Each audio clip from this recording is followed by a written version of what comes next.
Web3 is rewriting the rules. Technology, finance, freedom.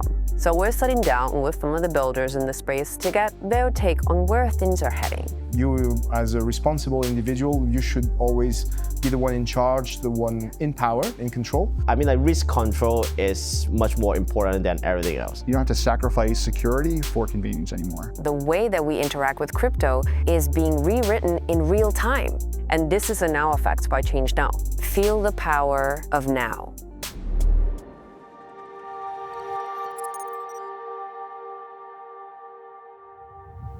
Hey everybody, good evening. My name is Pauline and I'm Chief Strategy Officer from ChangeNOW.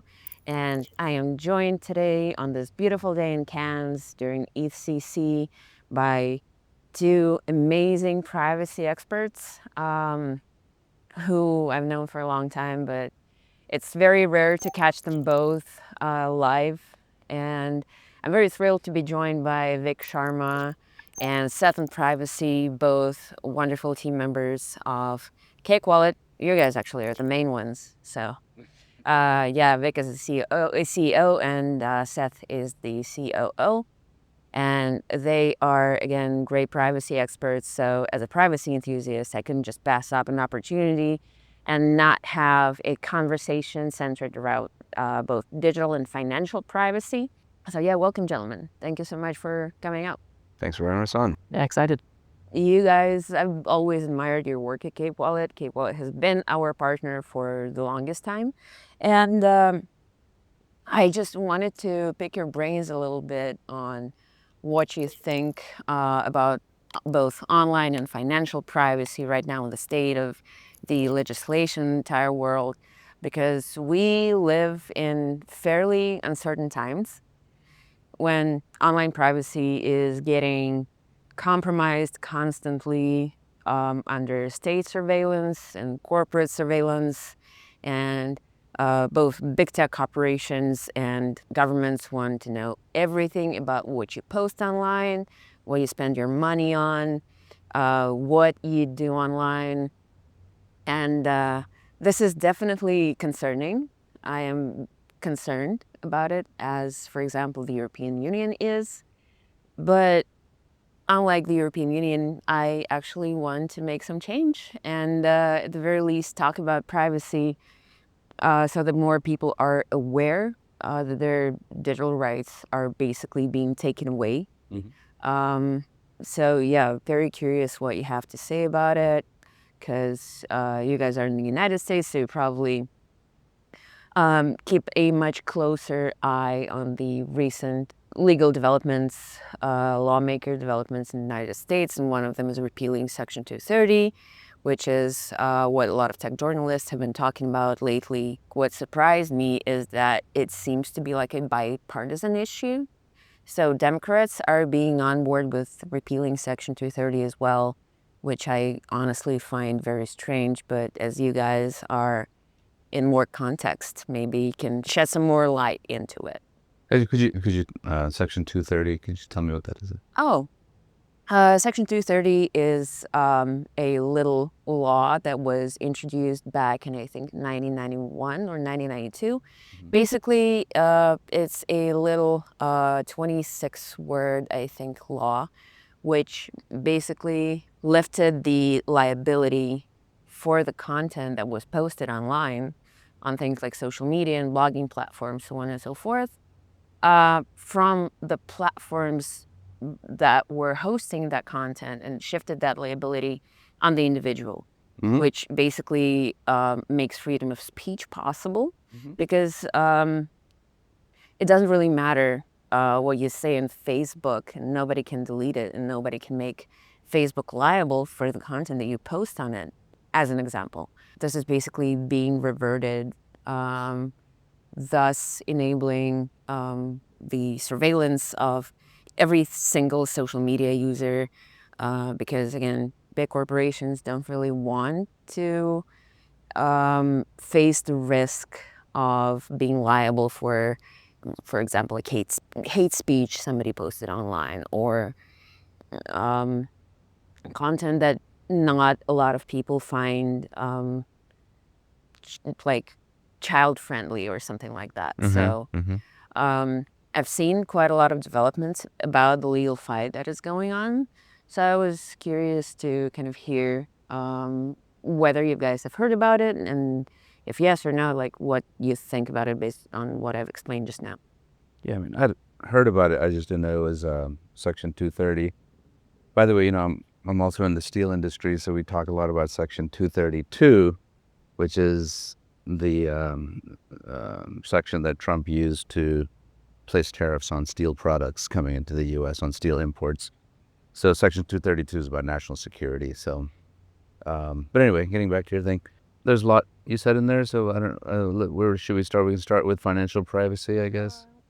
I mean, we can start with financial privacy because I think that financial privacy has been on the road to being compromised for much longer than Okay. just like general freedom of speech. Yeah. And so yeah, let's talk about financial privacy first. So I guess I'm probably not as pessimistic as some people in our industry, and I think that stems from the fact that it's almost impossible to stop it. We can even just go back to when Bitcoin first came out, right? There were talks of banning Bitcoin, it can't be traced, all that. But since the genie was out of the bottle, governments had to find a framework that they can work with Bitcoin. So I think the same thing's going to happen with financial privacy. And of course, for us, Monero is important, and Zcash, those are privacy cryptocurrencies. So I think that initial fear and initial silly regulation is going to come out. And as the regulators and government get more educated on it and they realize, okay, it can't be stopped, I think the same thing will happen what happened with Bitcoin. The governments had to come up with a framework where they could bring that into the whole financial system rather than letting Bitcoin or Monero or Zcash or other privacy coins live in the dark and live in the shadows.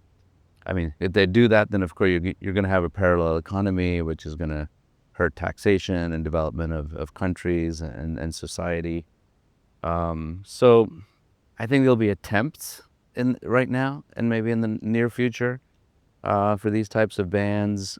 But I think in the long run, it's code. It's out there. You don't need anyone. You can even write it yourself. If you're adept enough to do it, no one can stop you even from writing code. So I don't know what that framework's going to look like. I know there's lots of things being kicked around, but there definitely will be a framework where these alternative currencies, today alternative, in the future mainstream, are going to be brought into the financial system. First of all, thank you for the explanation.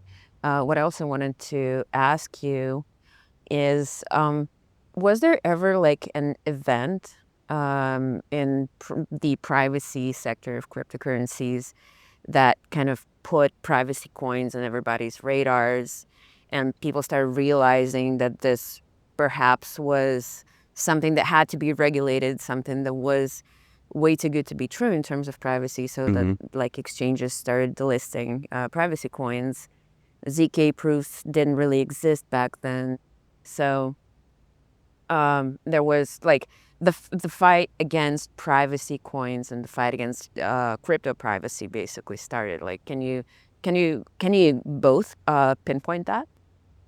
I think probably the first time that I saw, especially Monero, come more into the limelight was probably with Alphabay, which was a darknet market that was around for a little while and was taken down, and was the first that had like really embraced Monero as a tool that they would use. Before, they had all been Bitcoin only, essentially. But the idea that Bitcoin was anonymous or private had started to disappear. It had never been true, but it had been a misconception with Bitcoin that you could do something privately that you just truly couldn't.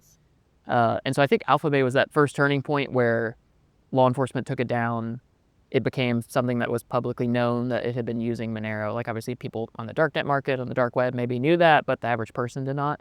But I think that was the first time where there was any kind of public event where Monero, a privacy-centric cryptocurrency, was recognized, and that kind of started the dominoes. But it's hard to pinpoint any time other than that, because it has just felt like this subtle pressure behind the scenes really ever since then of banks pushing their exchange partners to delist Monero, governments banning Monero, even though that's been actually very rare. Very few governments have actually banned privacy coins, but rather the easy thing for them is they can just pull the lever of say, Pressure the banks. yeah, hey banks, if you want to deal with these exchanges, you can't let them list privacy coins. And then the banks go and put pressure on the exchanges and say, hey, we love being partners, but if you want to remain partners, you got to take down Monero. And that's been more of the focus, which is intelligent from governments to approach it that way because that's less scary for people. It doesn't have as much of a Streisand effect where people go, oh my goodness, this powerful tool is being banned. I should look into it. They just see, that's weird. Binance isn't listing Monero anymore. And it's a little bit more subtle and a little bit more underhanded, I guess. I mean, Yeah, if I that can makes just sense. add, I mean, fortunately or unfortunately, every tool can be used for something good or something bad. And the nature of privacy coins kind of do lead into maybe nefarious or illicit activities. But I mean, the dollar does that, right? The fiat currencies do that. A suitcase full of cash does that. So then it goes back to my earlier idea that there has to be a framework for where the dollar works, where cryptocurrencies are going to work. But do you think, like this is the question for both of you, do you think there's going to be any benefit of the governments around the world to allow privacy coins as like some fringe sector that has a purpose and it works? Or do you think they're going to be like constantly fighting against it? I think the mainstream will want it. There won't be a fringe. It won't be fringe. Like Bitcoin was fringe, right? Eventually, it became mainstream. So I don't think I think in the future it won't be fringe. It'll be just regular folks who want to do transactions and not have their transactions or balances being broadcast all the time. You know, like in Venmo, people even don't know you can hide your transaction. And I tell some of my friends, hey, by the way, you can go in the settings. They're like, no, I'm okay. I don't mind being. They want to show off, right? They want to show what they're doing. So of course you're going to have that. But I think most people will want their transactions to be private and hidden, like you do now when you do Zelle payment or wire payment or ACH or something. So hopefully, I don't think it'll be fringe for too long. It'll be mainstream. Yeah. Yeah, I mean, it's certainly, I don't think it's something that governments or corporations are going to lean into. It doesn't benefit them directly. Yeah, exactly. That's actually what I meant. Yeah, I think that's the hard thing is they're not going to opt into it, I don't think. But if their users, if their citizens push for it and realize, okay, cash is going away, we understand cash has some downsides, but we love the privacy, we'd love to have an alternative. Like that's where something like a Monero comes in handy because it essentially is digital cash. It lets you have all the benefits of cash from a privacy perspective, from a peer-to-peer perspective, but do it online and be able to do it globally. And I think that the pressure has to come from the individuals to push for it. If there is enough pressure, governments will have to give in. They'll have to be okay with it. And there's also this there's this weird idea that you can't have like privacy coins and taxation coexisting. But you can have hopefully well-run, well-regulated governments that make good choices that also collect taxes and that also allow privacy coins. Those things can go hand in hand.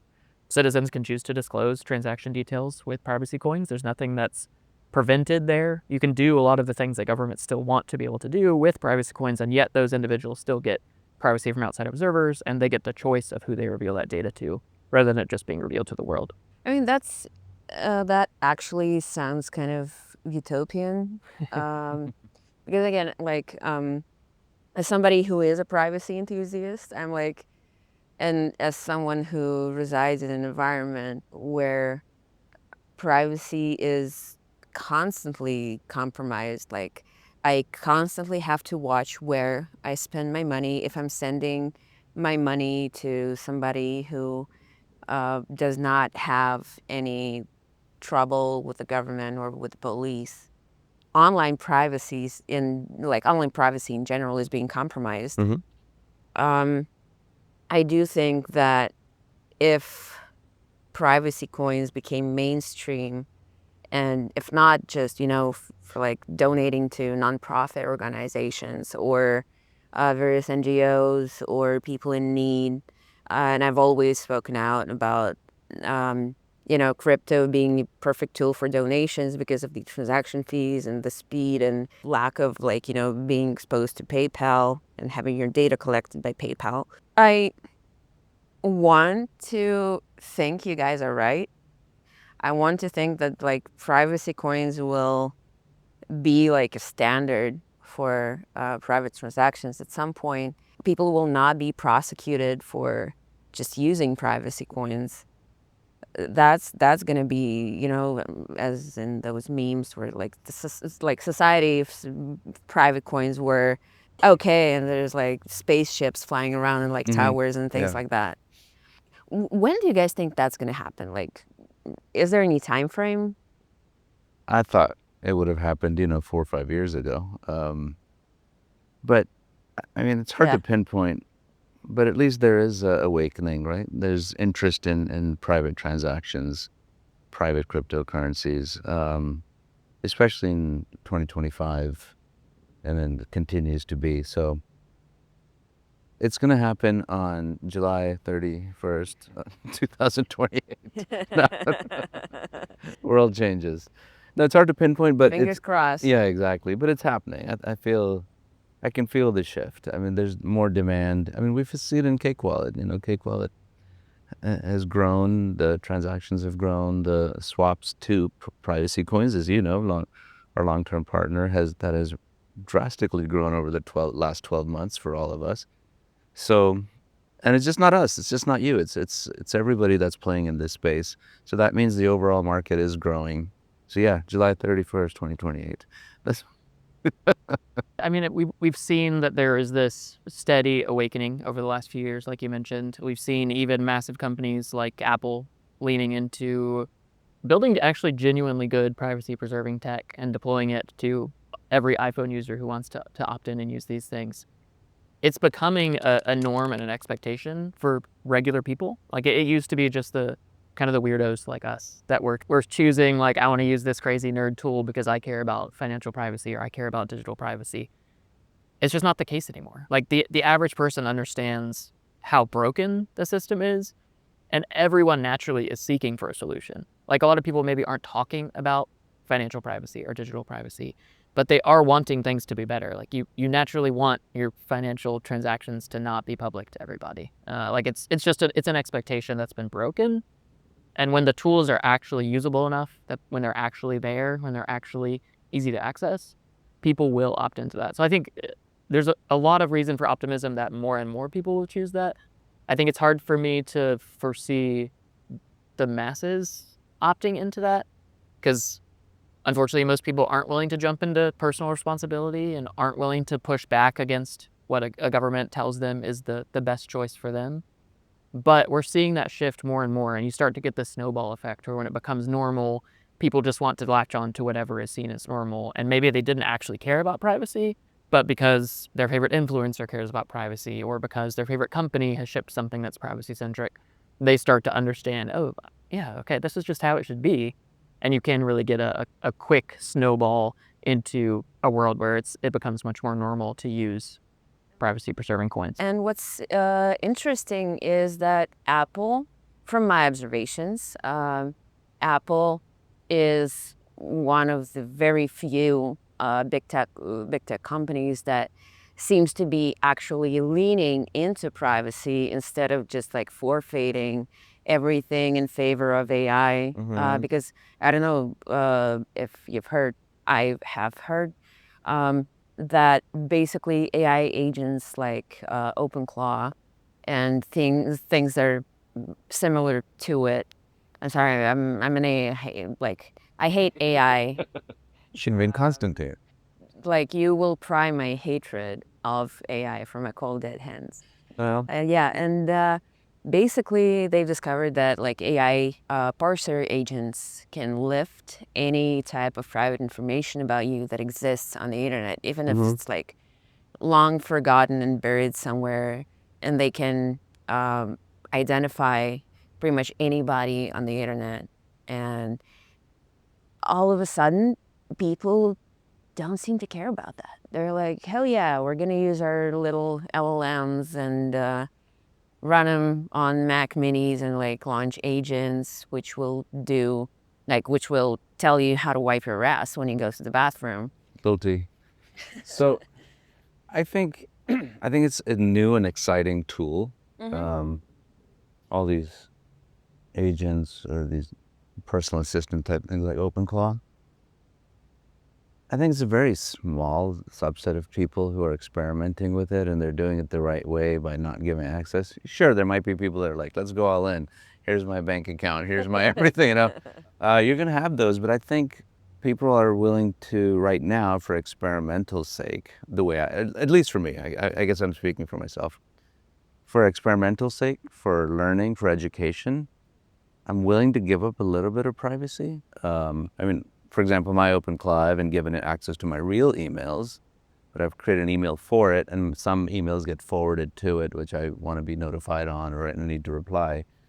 So I don't think people are saying, hey, here's AI, let's just give up all our privacy. I think it's new, it's exciting. Cryptocurrency happened in the last couple of years. Everyone was kind of bored. Like, what's the next big thing? ChatGPT came out, and now this OpenClaw type stuff came out. Claude coding, which I love. I mean, no. I mean, I don't have any. In Cake Wallet, we have some AI haters, so don't worry. No, I mean, like, I don't have anything against AI-assisted coding. Yeah. Because again, it It's a actually, tool. yeah, it's a tool. It allows it allows developers to be more creative, especially if you Yeah. know what you're doing. It's very early stage. Yes. It's very early stage. So let's see how it plays out. Let's see how much privacy and freedom we lose because of that, or how much we're willing to give up in like the way you put it. It's early. Let it play out. I think there are two sides though, which are important to keep in mind. Like you mentioned more of the AI data collection side, and you were focusing more on the like AI agent or assistant for yourself side. Right. And I think that's the one where like there are a lot of potential benefits there. And even as specific models get better at being able to run locally, like an agentic assistant actually could become something that actually helps you preserve your privacy long term. Right now, we're not really there yet. Long term, there is promise there. The more concerning side is that with the rise of AI, and specifically the massive amounts of money that are being funneled into AI companies, AI startups, model development, there is a new and unique financial incentive for data collection that has not really been there for a long time. Like we've had this idea of data as the new oil for many, many years. And that was true, but there wasn't a clear connection between when I collect data, what's the exact way that I'm going to monetize this? Whereas now, if you're ChatGPT, if you're Claude, or if you're Anthropic, if you're someone actually developing models, you have a direct financial incentive. If you can prove that your model is better because you collected all of this private information, you make more money. You beat out competitors. You raise more money from VC companies or VC firms. And that, I think, is probably the most concerning aspect, and the one that we as individuals don't really have any control over outside of just having good digital privacy. Because once your data is out there, it necessarily can feed that system and make their tools better, which you end up paying for your own privacy to be harmed at the end of the day, which is a worrying financial like But cycle. wasn't like, I mean, Google was already doing that before AI came along, right? I mean, AI made it better and faster, and Yeah, that's the point, that AI made it a lot more efficient, a lot more precise, and a lot more data points appeared that could get collected. And because, for example, if you remember like move to earn applications, right? Like StepN, Sweatcoin, Step app. I used to work at Step app. I try not to think about it these days too much. But still, all of these move to earn apps it was very unclear what they were making money on. But at the end, when people started digging a little bit deeper, it all turned out to be like data harvesting operations, because they wanted to collect all sorts of like biometric data, and moving actually allowed you to connect those your motion, apps your with movement. Yeah. Apple Health, and it would just lift all of the Apple Health information that was available to you. And then it's the same thing with like 23andMe, right? You know, like when you swab your mouth with like a Q-tip and then you get like a DNA panel. basically, all of this data was being sold to life insurance companies, I see. which paid top dollar for that data because that data made them aware how much to charge for your life insurance plan. What if you have hereditary diseases? What if you had arrhythmia? What if you were not moving your body too Yeah. much? Yeah, it's scary All stuff. of these things. Yep. And right now it's happening still, but like way on a more massive scale, which is, for me, for example, like, it's infuriating.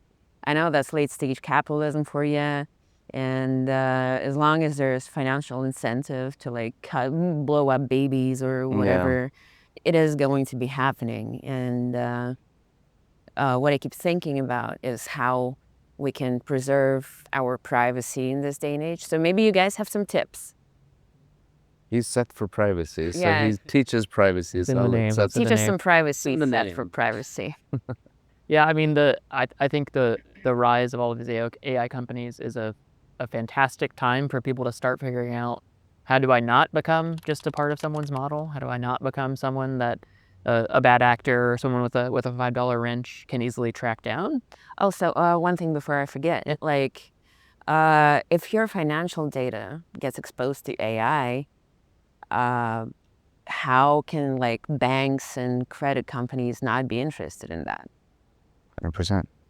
Yeah, extremely interested. Yeah, I mean, it's I guess the best time is now to think seriously about privacy. Like, I guess technically the best time was yesterday, the day before that, but there's never a better time than now. And I think one of the things that is uniquely exciting is that even though, yes, there are reasons for doom and gloom, and yes, there are people and companies out there doing more and more data collection than ever, the tools to actually opt out of that are so much better than they were even 5 years ago. I mean, the tools to preserve your network level privacy, the VPN services out there, things like Obscura that just you turn it on and don't worry about it. They work fantastically well. They give you a good level of network privacy.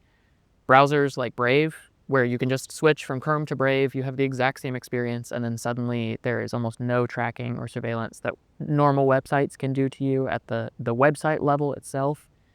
Things like Signal, jumping over to use encrypted messaging, is not something that's again, it's not a terrifying thing by nerds for nerds. You can just download an app, message someone, and you have perfect end-to-end encryption between the two of you with no extra hurdles to jump through. There's very low-hanging fruit and things that people can jump in to do. And the beautiful thing is, once you start doing that, the amount of data that could be collected by you by any of these companies, by Anthropic, by ChatGPT, etc., it gets less and less, and the risk to you gets less and less. And then you also have the opportunity to, once you realize how simple this stuff actually is to use, yes, there's a small switching cost. Yes, you may have to harass your friends and family to switch onto Signal instead of Facebook Messenger or something. But there are actually benefits to it from a user experience perspective, and you can bring others with you. And the more people opt to do that, the less incentive there actually is for these companies to scrape and collect data. Because if they can't actually get anything that's useful, they have no financial incentive to do so. And we can ultimately make them fail by choosing to opt out of the broken panopticon that we're living in and opt into just having choice, just being able to choose, who do I want to see this message? Do I want all of Meta and every employee to see this message? Or do I want just Pauline to see this message? And we have that choice. The tools are that good now. They're that easy. They're that approachable. And it's really just up to you. Are you willing to take personal responsibility and say, I'm going to use Signal instead of WhatsApp and benefit from it? Ultimately, that's what it comes down to, and people need to opt into it, but it's not nearly as scary as it used to be. It's quite straightforward. Yeah, And like you mentioned 100%. Apple earlier, or Signal, privacy's got to be at a level where the user doesn't even realize that, it doesn't have to be an option even. It's kind of just baked in like it is with Apple now and with Signal. So yeah, before it's just, like you said, nerds, for nerds, by nerds. Exactly. Yeah. I mean, I have all of my family and friends using Signal now. None of them care about privacy. They're not going to watch this podcast, unfortunately. They're not interested, and yet they have perfect privacy for all their messages because they just wanted the other features that came with Signal. They wanted easy group calls. They wanted things that you would get with iMessage, but we're not all on iPhones. And yeah, it works. They don't think about it. They don't understand how the Exactly. triple ratchet protocol works. Like none of that Then exists to have to go in and them. turn something on. Exactly, Yeah, exactly. Yeah. exactly. But they have privacy there, and that's where we have to get as people building the tools, as people building companies around this, to provide things that people can use and not think about. 100%. And what I would also like to add, if you're a nerd, you can do a self-hosted VPN with Amnesia, with V2, Rayton. Basically, the VLS protocol is very good. It has been super good recently. And yeah, just not using Chrome. Like, what the hell? Why are people still so adamant on using Google Chrome? So bad. It's such a shitty browser. Like, I use Safari. It is a decent choice. It's like, it gets the job done. It's gotten very good, even from a privacy perspective. Apple has done a lot of the same things that Brave browser, for instance, have done, but So native I in prefer Safari. Mulvad browser if Oh, I I wanna use do. I use Firefox a lot. Okay. Yeah, because like lately they did change their CEO, and the CEO was like, we're gonna do like an AI mode. And everybody revolted. They were like, we're boycotting Mozilla. And the CEO was like, whoa. Yeah. You guys chill out. It's fine. No more, yeah, you can disable it all. And like Microsoft is doing the same thing. They are upgrading their shitty Windows 11 with clankers on board, like with Copilot. They kind of canceled it. I haven't touched Microsoft in 20 years, so it's bad. 25 years. I have no Not idea good. what it even looks like. It's a dying species. Yeah. Hopefully. Yeah, because I was visiting my mom a few weeks ago, and I was like, well, how's the laptop I gave you? And I gave you like a little Dell laptop. She was like, yeah, I'm running Windows 11 on it, but for some reason Microsoft Excel doesn't work.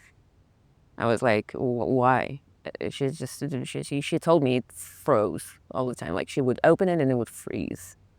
And I was like, you can use Google Docs, Mom, for like school documents. Using Google Good Docs is enough. okay. Yeah, it's good enough. Thank you so much for the conversation on digital and financial privacy. I learned a lot. I hope our listeners have also learned quite a bit from this conversation. And again, this has been Pauline Shangett, Chief Strategy Officer of ChangeNOW.io. And my guests here have been Vic Sharma and Seth on Privacy, both CEO and COO of K-Qualit, respectively.